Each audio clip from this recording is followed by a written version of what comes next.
নোৱাৰিলে গ'লে মানে ভয় হৈছে নে এইটো মানে চিলো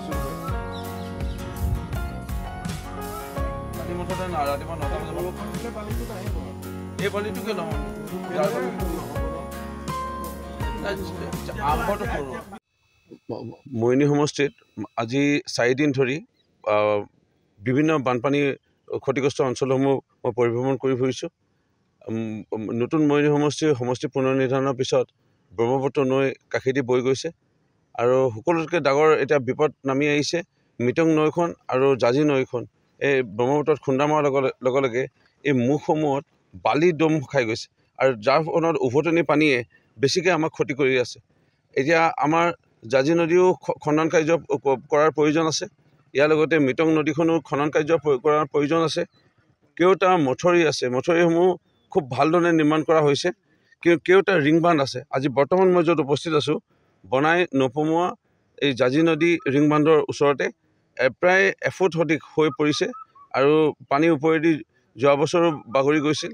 আমি নিৰ্মাণ কৰি দিব লাগিছিলে, ইমান দিনে পৰা নাছিলোঁ।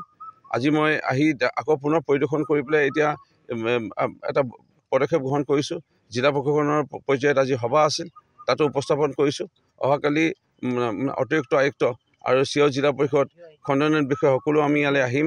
আহি পেলাই এই তৎক্ষণিকভাৱে যুদ্ধকালীনভাৱে আমি এই ৰিং বান্ধটো নিৰ্মাণ কৰাৰ ব্যৱস্থা গ্ৰহণ নকৰিলে ইয়াত বহু ঘৰ মানুহ আছে, বহু গাঁৱৰ মানুহ আছে। এই মানুহখিনি অহা যোৱা একমাত্ৰ পথ, এই পথটো বন্ধ হৈ পৰিব। ইয়াৰ লগতে মই দেখা পাইছোঁ প্ৰায় 150-200 ঘৰ মানুহৰ পানীত এতিয়াও ডুব খাই আছে। প্ৰায় 4 ফুট 5 ফুট তেনেকুৱা পানী ঘৰৰ ভিতৰত।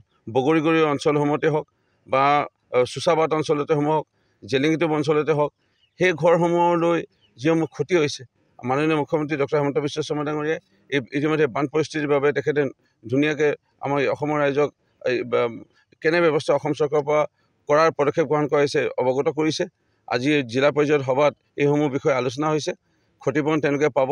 আমি বিভিন্ন কৃষি বিভাগ বা আমাৰ জলসিঞ্চন বিভাগ, জলসম্পদ বিভাগ, জনস্বাস্থ্য কাৰিকৰী বিভাগ, স্বাস্থ্য বিভাগৰ যোগেদি আমি চিকিৎসা শিবিৰ পাতিছোঁ।